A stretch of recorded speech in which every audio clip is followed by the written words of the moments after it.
Намираме се в напълно обновения родилен сектор на Университетската болница по акушерство и гинекология Майчин дом и сега доцент Асен Николов, който е ръководител на родилната зала, ще ни разкаже какви са възможностите и какво се промени след като беше извършена тази основна реконструкция. Родилна зала на Университетска болница Майчин дом след основният ремонт представлява най-съвременното, модернизирано с абсолютно всички възможности здравно родилно заведение за раждане, както за нормални раждания, така и за оперативни раждания. Разполагаме с две зали, където има всички съвременни възможности за активно наблюдение на бременни, които още не са родили, но е необходимо да бъдат поставени под това активно наблюдение на медицински персонал. Съответно има възможности за извършване и на абсолютно всички изследвания, както по отношение на майката, така и по отношение състоянието на плода. Разполагаме с 8 индивидуални родилни зали, където е възможно да се осъществява наблюдение на раждащите и през трите периода на раждането. 4 от тях са снабдени с всичката необходима апаратура, както за наблюдението отново на плода, така за наблюдение на майката и възможност за комфортно прекарване на бременната в първия период на раждането. В същите зали става и раждането на втория период, израждането на детето, като съответно тази многофункционална родилно легло се превръща в место за раждане на плода. Общото психическо състояние на раждащите сме се постарали всяка една родилна зала да е в различен цвят, което да създаде и един психологически комфорт. Леглата, които имаме на разположение, са многофункционални, както казахме. Те имат възможност за електрическо, електронно повдигане, засмъкване, съобразно нуждите на раждащата, съобразно нуждите на медицинския персонал за извършване на съответните медицински дейности. Родилна зала на Университетска болница Майчин дом разполага и с 4 индивидуални, така наречени VIP зали, което дава възможност при желание от страна на съпруга да присъства на раждането. Те са снабдени и с собствен санитарен възел за по-голямо удобство на раждащата. След израждането на плода, новороденото вече остава в същата стая, където е майката, където престоява около 2 часа и след което отива в следродовото отделение. Залата, в която се намираме, създава всички необходими условия за първична реанимация на тези новородени, които се нуждаят от такава. Тук работят педиатрите, това са нашите неонатолози, които са изключително високо квалифицирани.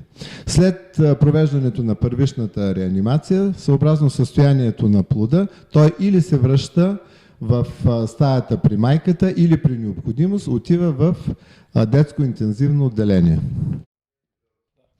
Новородените деца, които нямат нужда от реанимация и изискват само проследяване, се настаняват в тази зала, където престояват 2 часа, след което отиват при майките си.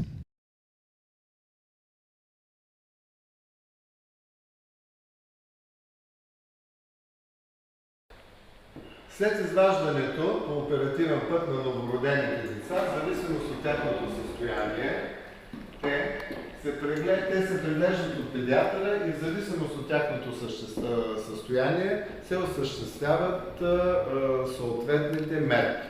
В момента влизаме във втората операционна зала. Създадени са едни отлични условия за работата на оперативните акушерски екипи, за работата на анестезиологичните екипи, за работата на неонатологичните екипи.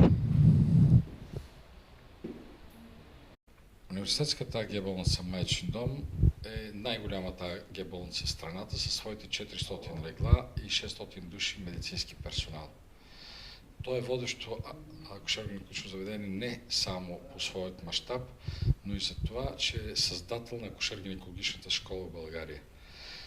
Болницата е построена 1903 година, там дето днес се нарича Стария майчин дом, но от 1976 година е в новата сграда, на времето си уникална със своите мащаби и възможности за съвременна апаратура и за професионално израстване на своите кадри.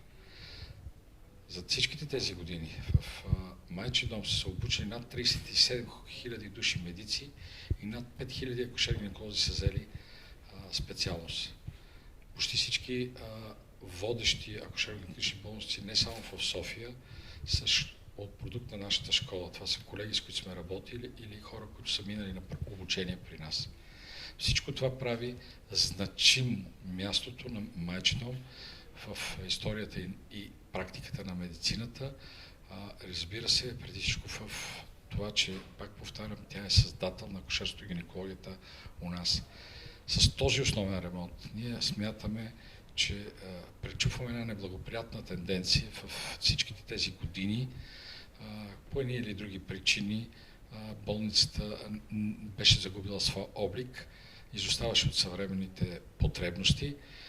Смятаме, че по този начин ние отново с реновирането и на други важни звена на операционния блок, на централната реанимация, с възстановяване на клиниката на репродуктивна медицина и инвитро, даване възможност да има детско-клиническа гинекология и гинекологична ендокринология. С всички тези нови изградени структури и с възстановяване на нашата дейност ще даде възможности на нови поколения акушер-гинеколози да навлезат в тази интересна, тежка и трудна специалност.